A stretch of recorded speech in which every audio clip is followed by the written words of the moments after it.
Hello students, अनु की पाठशाला में आपका स्वागत है। जैसा कि आपको पता है कि हम 10th बोर्ड मैथमेटिक्स की जो है प्रश्नावली एक रियल नंबर्स कर रहे थे, तो उसके अब तक हमने जो है प्रश्नावली 1.1 जो है वो कंप्लीट कर चुके हैं। इसके अलावा हमने बहुत सारी इसमें प्रमेय पढ़ी है और बहुत सारे क्वेश्चंस किए थे कि कैसे हम जो है उन प्रमेय की सहायता से किसी भी संख्या को जो है वो अपरिमेय सिद्ध कर सकते हैं। तो उसी तरह से अब हमारी जो प्रश्नावली 1.2 चल रही है उसके अंदर हमारा नेक्स्ट क्वेश्चन है ये प्रश्नावली 1.2 का क्वेश्चन नंबर 3, जिसमें जो अंडर रूट 2 है वो आपको सिद्ध करना है कि अपरिमेय संख्या है। तो जैसा कि मैंने आपको बताया था कि हमेशा हमें जो चीज सिद्ध करनी होती है ना, हम उसका उल्टा मान के चलते हैं। हम मानेंगे कि मान लेते हैं कि जो 1/√2 है ना वो कैसी संख्या है, परिमेय संख्या है। अब आपको पता है कि अगर हम किसी को परिमेय संख्या मानते हैं इसका मतलब उसको हम p/q के रूप में लिख सकते हैं।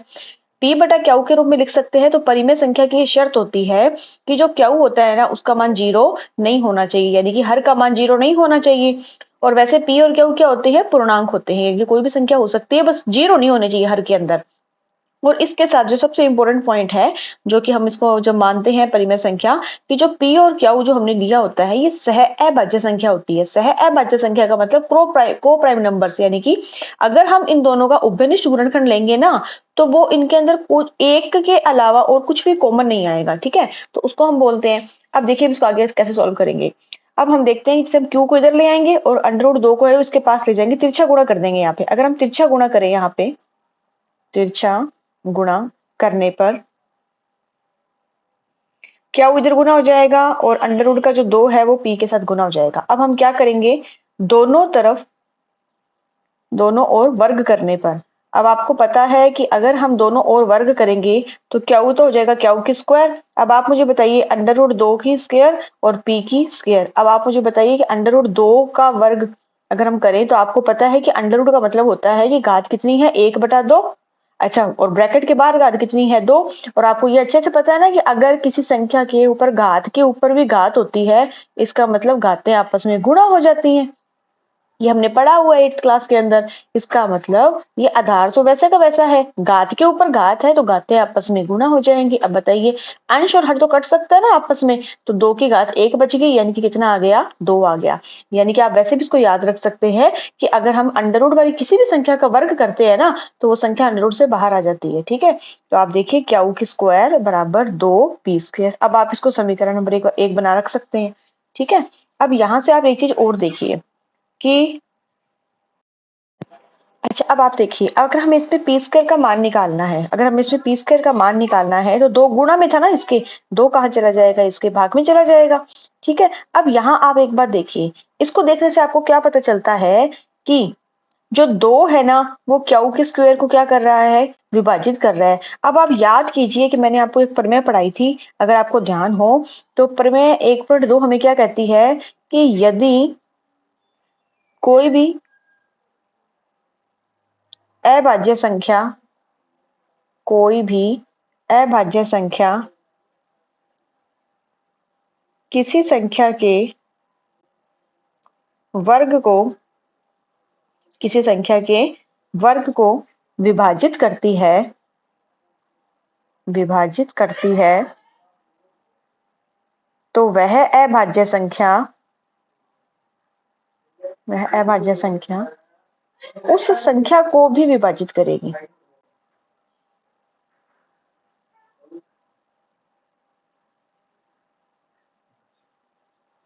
तो ये चीज हमने प्रमेय में पढ़ी हुई है। अच्छा, अब ये बताइए, इसको देख के आपको क्या पता चलता है कि 2 जो है वो क्या उसके को विभाजित कर रहे थे, वो क्या क्या है, क्या कोई पूर्णांक है ना एक तरह से, और इसको क्या है, इसका स्क्वायर है, इसको कौन विभाजित कर रहा है, 2 विभाजित कर रहा है ना। अगर 2 क्या स्क्वायर को विभाजित कर रहा है, अब आप ढंग से समझिए, अगर 2 क्या की स्क्वायर को विभाजित कर रहा है, लिखा हुआ देखो 2 अभाज्य संख्या है, किसी संख्या के वर्ग को विभाजित करे, 2 क्या स्क्वायर को विभाजित कर रहा है, इसका मतलब इस प्रमेय से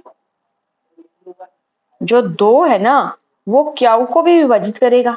ये तो हम लिख सकते हैं ना कि हमें पता है कि अगर 2 किसी संख्या के वर्ग को विभाजित करता है तो इसका मतलब क्या हुआ कि 2 किसको विभाजित करेगा, उस संख्या को विभाजित करेगा। तो कहीं ना कहीं आप इसको समझ सकते हैं कि जो संख्या क्या है ना वो 2 के गुणा के रूप में होगी। यहाँ पे r जो है ना वो कोई भी धनात्मक पूर्णांक हो सकता है। ठीक है, और मैंने इसको 2 के गुणा में क्यों लिखा, क्योंकि हमें इससे पता चलता है कि क्या के अंदर 2 का गुणा होगा तभी तो जो है ना वो उसके को विभाजित, देखो ये लिखा हुआ हमने कि उस संख्या को विभाजित करेगी। किसी संख्या में 2 का भाग कब जाता है? जब उसमें ऐसी कोई संख्या हो जो 2 के पहाड़े से कट सके। इसका मतलब क्या हुआ कि जो क्यू है ना वो 2 के गुणा के रूप में होगा। इसको आप समीकरण 2 लिख लीजिए। आप चाहो तो इसको समीकरण 1 ना देके आप इसको भी समीकरण नंबर 1 लिख सकते हो, आप इसको चाहे ना लिखो। अब आप क्या को करना क्या है कि जो क्यू की जो वैल्यू है ना वो आपको पुट करनी है समीकरण 1 में, यानी कि आप समीकरण 2 का जो मान है वो समीकरण 1 में रखेंगे। 1 में रखेंगे तो आप देखिए कैसे करोगे। समीकरण 2 का मान समीकरण 1 में रखना है तो आप कैसे लिखोगे? क्यू स्क्वायर बटा 2 बराबर पी स्क्वायर था ना। अब आप इसमें मान रख दो क्यू का मान कितना है आपके पास? 2r square. तो 2r की होल स्क्वायर बटा में 2 है बराबर में पी स्क्वायर है। आपने इसको थोड़ा और सॉल्व किया तो बताओ 2 की स्क्वायर कितनी हो गई? 4r स्क्वायर बटा 2 is equal to P square. अब आप और देखिए 2 एकम 2, 2 दूनी 4। अब इसमें आपको क्या दिखाई दे रहा है अच्छे से कि अगर हमें वैल्यू किसकी फाइंड करनी है कि हमें पता है कि हमें यहाँ से आर स्क्वायर का मान निकालना है। अगर आपको आर स्क्वायर का मान निकालना है तो पी स्क्वायर बटा 2 आ जाएगा। अब यहाँ से आप देखिए इसको आप समीकरण 3 लिख दीजिए।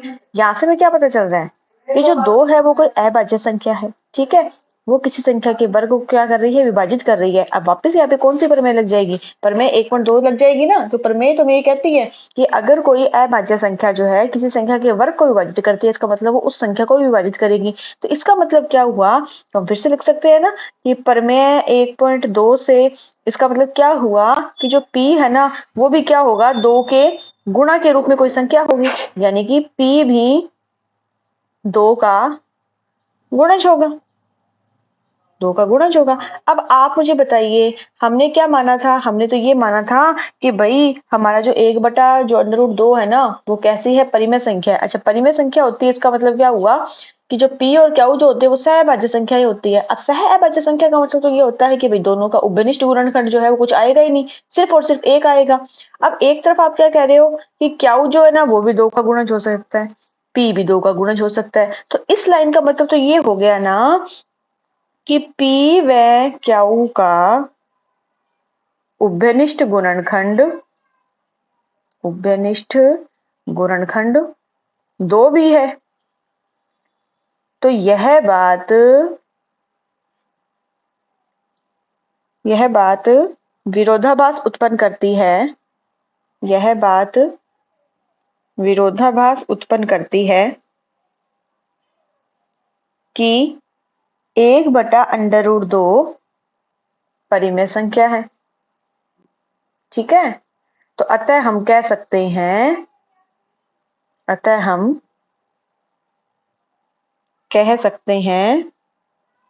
कि 1/√2 कैसी है? अपरिमेय संख्या है। ठीक है, आप मेरी बात समझ रहे हो इस चीज को? भी हमने मान के चला था कि ये परिमेय संख्या होती है, लेकिन परिमेय संख्या में तो p और q सहअभाज्य संख्याएं होती है। लेकिन जब इसमें आपने इस प्रोसीजर से इस क्वेश्चन को सोल्व किया तो आपने देखा कि परिमेय तो हमें ये बोलती है भी अगर कोई अभाज्य संख्या किसी संख्या के वर्ग को विभाजित करती है तो उस संख्या को विभाजित करेगी। जब आपने दोनों चीज देखी तो आपने समीकरण 1 को देखा, समीकरण 3 को देखा, तो आपको तो ये पता चल रहा है कि p और q का जो है उभयनिष्ठ गुणनखंड 1 के अलावा 2 भी है। तो ये इसका मतलब क्या हुआ? अगर एक उभयनिष्ठ गुणनखंड में कोई संख्या 1 के अलावा 2 भी आ रही है, इसका मतलब वो सहअभाज्य संख्या तो होगी नहीं। सहअभाज्य संख्या नहीं होगी तो इसका मतलब ये हुआ कि वो परिमेय संख्या भी नहीं होगी। तो ये चीज प्रूफ होती है कि 1/√2 क्या है? परिमेय संख्या है। तो मैं उम्मीद करती हूँ कि आपको ये क्वेश्चन समझ में आया होगा। ऐसे ही हम नेक्स्ट क्वेश्चन एक और देखते हैं इसका। अब देखिए बच्चों, नेक्स्ट क्वेश्चन है हमारे पास, जैसे कि आपके इस क्वेश्चन में लिखा हुआ है कि सिद्ध कीजिए कि निम्नलिखित संख्या अपरिमेय, ये हमें सिद्ध करना है। हमने ये वाला क्वेश्चन तो सॉल्व कर लिया। अब हमारे पास दूसरा क्वेश्चन है जैसे हम इसको सॉल्व करेंगे। तो आप देखिए बच्चों, सेम ऐसे ही नेक्स्ट क्वेश्चन है हमारे पास कि 7√5 जो है वो एक अपरिमेय संख्या है। हमें इस बात को क्या करना है? तो हमें इसे सिद्ध करना है। तो देखिए हम इसको कैसे सिद्ध करेंगे। अब आप देखिए, मैंने आपको बताया था ना जो चीज सिद्ध करनी होती है हमेशा उसका रिवर्स मान लो। अब हम क्या मानेंगे इसमें? हम मान लेंगे कि माना 7√5 एक परिमेय संख्या है। परिमेय संख्या। अब आप मुझे बताइए अगर ये परिमेय संख्या है इसका मतलब 7√5 को हम p बटा q के रूप में लिख सकते हैं ना। और हमें ये भी पता है कि p और q कैसे होंगे? पूर्णांक होंगे। इसके साथ q का मान कभी भी 0 नहीं होगा और p और जो q है वो क्या होंगे? सहअभाज्य संख्याएं होंगी। ये सब चीज हम लिखते हैं जब भी हम किसी संख्या को परिमेय मानते हैं। तो अब आप बताइए, अब आप क्या करो, √5 को तो यही रहने दो। ठीक है, 7 यहाँ गुणा में है, इधर जाके भाग में आ जाएगा। P/7Q। अब कुछ बच्चे कहेंगे क्यों मैडम इसको पूरे को क्यों नहीं लेके आए, सिर्फ 7 को ही क्यों लेके आए? देखो बेटा, देखने में तो हमें ही पता है कि जो अंडर रूट वाली संख्याएं होती है, जो पूर्ण वर्ग नहीं होती, वो अपरिमेय होती है, लेकिन क्योंकि हमें इसको सिद्ध करके दिखाना है, अब सिद्ध करना है इसलिए हमें ये करना पड़ेगा। कैसे, आप देखते जाइए। अब आप मुझे बताइए, यहाँ पे इसको आप ध्यान से देखना, आप चाहो तो इसको समीकरण नंबर 1 लिख लीजिए। अब आप मुझे बताइए, क्या हमने इससे पहले जब क्वेश्चंस किए थे, कुछ उदाहरण भी किए थे, तो आपको पता है कि हम ये चीज सिद्ध कर चुके हैं कि अंडर रूट 5 क्या है, एक अपरिमेय संख्या होती है, जो कि हम जानते हैं ना कि हाँ भाई अपरिमेय संख्या होती है। लेकिन आप इसका ये वाला पोर्शन देखिए, इस वाले पोर्शन को आप देखिए अच्छे से। अब आप मुझे एक बात बताइए, ये वाला पोर्शन क्या कहता है कि अगर ये परिमेय संख्या है, इसका मतलब क्या हुआ कि P और Q कैसे हैं, पूर्णांक है। अच्छा, P और Q पूर्णांक है, तो अगर आप किसी पूर्णांक में किसी संख्या 7 का यानी कि पूर्णांक का ही गुणा करेंगे तो वो भी पूर्णांक होगा। अच्छा, पूर्णांक में पूर्णांक का भाग देंगे तो भी क्या संख्या प्राप्त होगी, आपको एक तरह से परिमेय संख्या प्राप्त होगी। तो देखो, परिमेय संख्या होती है जो P/Q के रूप में लिख सकते हैं, उसमें P और Q दोनों ही पूर्णांक होते हैं, बस जीरो नहीं होना चाहिए। अब इस अकॉर्डिंग तो आपको इस समीकरण का जो ये वाला भाग है, ये दर्शाता है कि परिमेय संख्या है। ये तो यही दर्शाएगा ना कि परिमेय संख्या है, क्योंकि आप पूर्णांक में पूर्णांक का गुणा करो तो ही पूर्णांक आएगा, फिर पूर्णांक से डिवाइड करो तो इनकी परिमेय संख्या हुई। लेकिन लेकिन लेकिन आपको पता है, ऐसे हम लिख सकते हैं, लेकिन हमें पता है कि अंडर रूट 5 एक अपरिमेय संख्या है, अपरिमेय संख्या है, जो कि हम पहले सिद्ध भी कर चुके हैं ना हम इसको सिद्ध कि अंडर रूट 5 जो है एक अपरिमेय संख्या। अब आप मुझे बताइए कि हमें पता है कि जब बराबर का निशान लगा होता है कि समीकरण होते हैं, समीकरण के दो पक्ष होते हैं। अच्छा, ये वाला भाग कहता है कि परिमेय संख्या है, अगर ये परिमेय संख्या है इसको तो सामने वाली परिमेय संख्या होनी चाहिए, लेकिन हमें तो पता है ना कि ये परिमेय संख्या नहीं है, ये तो कैसी संख्या है, एक अपरिमेय संख्या है। तो विरोधाभास उत्पन्न हुआ कि नहीं हुआ? ये कहता है कि ये परिमेय संख्या है तो ये भी परिमेय संख्या होगी, लेकिन हमें तो पता है कि ये परिमेय संख्या नहीं है। तो आप लिखोगे यहाँ पे, अतः विरोधाभास उत्पन्न होता है, अतः 7 अंडर रूट 5 एक परिमेय संख्या नहीं है, परिमेय संख्या नहीं है, यह एक अपरिमेय संख्या है। ठीक है, तो ये तो बिल्कुल आसान है, इसमें ज्यादा कुछ बड़ा करना ही नहीं पड़ा। क्यों नहीं करना पड़ा? क्योंकि हमें पता था कि हम इसको अंडर रूट 5 को इधर रखते हैं, अंडर रूट 5 को पहले से जो है वो प्रूव कर चुके हैं कि अंडर रूट 5 जो होती है वो एक अपरिमेय संख्या होती है। तो इस समीकरण का जो ये वाला भाग, आप जरा चलिए, ये दर्शाता है यानी कि समीकरण का दायां पक्ष दर्शाता है कि ये परिमेय संख्या है। अब ये परिमेय तो सामने वाली परिमेय होनी चाहिए, जो कि हो ही नहीं सकती, क्योंकि हमें तो पहले से पता है ना कि अंडर रूट 5 क्या होता है, एक अपरिमेय संख्या होती है। तो हमें इस क्वेश्चन को इस हिसाब से सॉल्व करना है। पेपर में जो है ना, ये जो प्रमेय टाइप के जो क्वेश्चन आते हैं, तो इसके अंदर हमें थोड़ा लिखना ही पड़ता है। तो इतना कुछ बहुत मुश्किल नहीं है, बार बार हम एक चीज को इसमें रिपीट कर रहे हैं, बस पता होना चाहिए और आप लिखो उस चीज को, तो उसमें पूरे मार्क्स जो है वो मिल जाते हैं। ठीक है, आई होप आप इसको समझ पाए होंगे। अब ऐसे हम इसका नेक्स्ट क्वेश्चन करते हैं। तो देखिए बच्चों, सेम ऐसे इसमें जो है थर्ड क्वेश्चन जो है वो है कि 6 बटा अंडर रूट 2 है, इसको हमें सिद्ध करना है। जैसे कि आप बुक में देख सकते हैं, इस क्वेश्चन को बुक में देखिए, हमें शो करना है ना कि 6 बटा अंडर रूट 2 है, इसको भी हमें सिद्ध करना है कि ये एक जो है वो अपरिमेय संख्या है। तो आप मेरी बात समझिए, सेम वैसे जैसे मैंने पहले वाला क्वेश्चन किया था, अगर हमें ये प्रूफ करना है कि ये एक अपरिमेय संख्या है, तो हम क्या मान के चलेंगे कि कैसी संख्या है, एक परिमेय संख्या है। समझ गए आप इस चीज को? तो हम यहाँ पे है मान के चलेंगे, तो हम लिखेंगे माना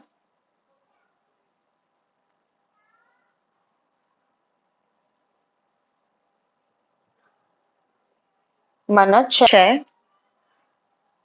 प्लस अंडर रूट 2 एक परिमेय संख्या है,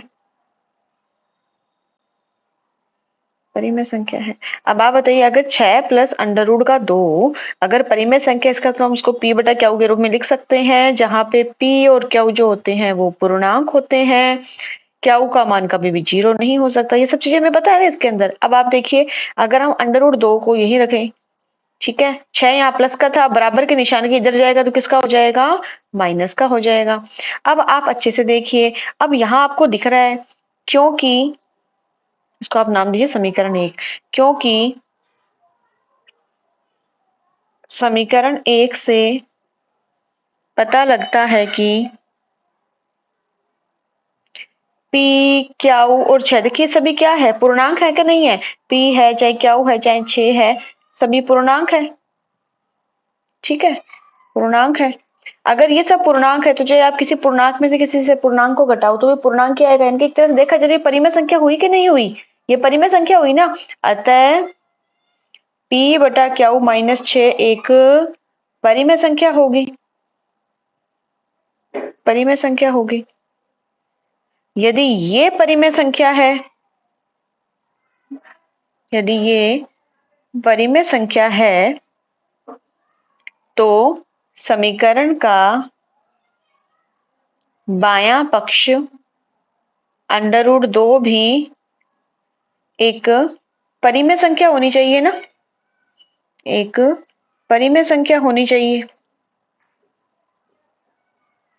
लेकिन हम जानते हैं कि √2 एक अपरिमेय संख्या है। देखिए हम इस चीज को पहले सिद्ध भी कर चुके हैं ना, √2 एक अपरिमेय संख्या है। अब आप मुझे बताइए यहाँ विरोधाभास उत्पन्न हो रहा है कि नहीं हो रहा। हमें समीकरण का ये वाला भाग क्या कहता है कि ये पक्ष परिमेय संख्या है, इसका मतलब √2 भी परिमेय संख्या होनी चाहिए। पर ये तो हो ही नहीं सकता क्योंकि हमने इससे पहले वाले क्वेश्चन में इसको सोल्व किया था कि √2 तो एक अपरिमेय संख्या होती है। तो आप क्या लिखेंगे इसमें आगे, अतः यहाँ विरोधाभास उत्पन्न होता है, विरोधाभास उत्पन्न होता है जो कि हमारी गलत परिकल्पना, कौन सी परिकल्पना की थी हमने कि भाई 6 + √2 तो ना एक परिमेय संख्या होती है, तो हमारी उस गलत परिकल्पना के कारण उत्पन्न हुआ है। तो आप लिख सकते हैं कहते हैं यहाँ विरोधाभास उत्पन्न होता है जो कि हमारी गलत परिकल्पना से उत्पन्न हुआ। अतः 6 + √2 अपरिमेय संख्या है। ठीक है, हमने इसको परिमेय मान के चले थे ना, जो कि गलत था। तो ये 6 + √2 क्या है, अपरिमेय संख्या है। मैं उम्मीद करती हूँ कि आपको ये वाला क्वेश्चन भी जो है वो अच्छे से समझ में आया होगा। देखिए इसी के साथ जो है हमारे ये वाले जो क्वेश्चंस हैं वो कंप्लीट हुए हैं। मैं उम्मीद करती हूँ कि आप इन चीजों को समझ पाए होंगे। देखिए प्रमेय वाली जो प्रश्नावली है ये हमें बेसिक्स पता होना चाहिए सभी चीजों का, कि संख्याएं होती क्या है, ये पूर्ण संख्याएं, पूर्णांक क्या होते हैं, प्राकृत संख्याएं क्या होती हैं, वास्तविक संख्याएं क्या होती हैं, भाज्य, अभाज्य, सह अभाज्य या फिर एलसीएम लेना, HCF लेना, अभाज्य गुणनखंड करने। तो ये सब जो चीजें हैं ना वो हमें अच्छे से पता होनी चाहिए। जब हमें ये सब चीजें पता होती है ना तो हम बेहतरीन कर पाते हैं। बाकी हमने इसमें जो है प्रमेय पढ़ी है, जिस प्रमेय का हम यूज भी कर रहे हैं इसके अंदर। तो आप इसी तरह से इसको पढ़ते रहिए और उस पर घर पर जो है आप इसका दोहराव करते रहिए, तो आप इन चीजों को अच्छे समझ पाएंगे। नेक्स्ट जो है हम टॉपिक करेंगे हम इसके अगली वीडियो के अंदर। Thank you.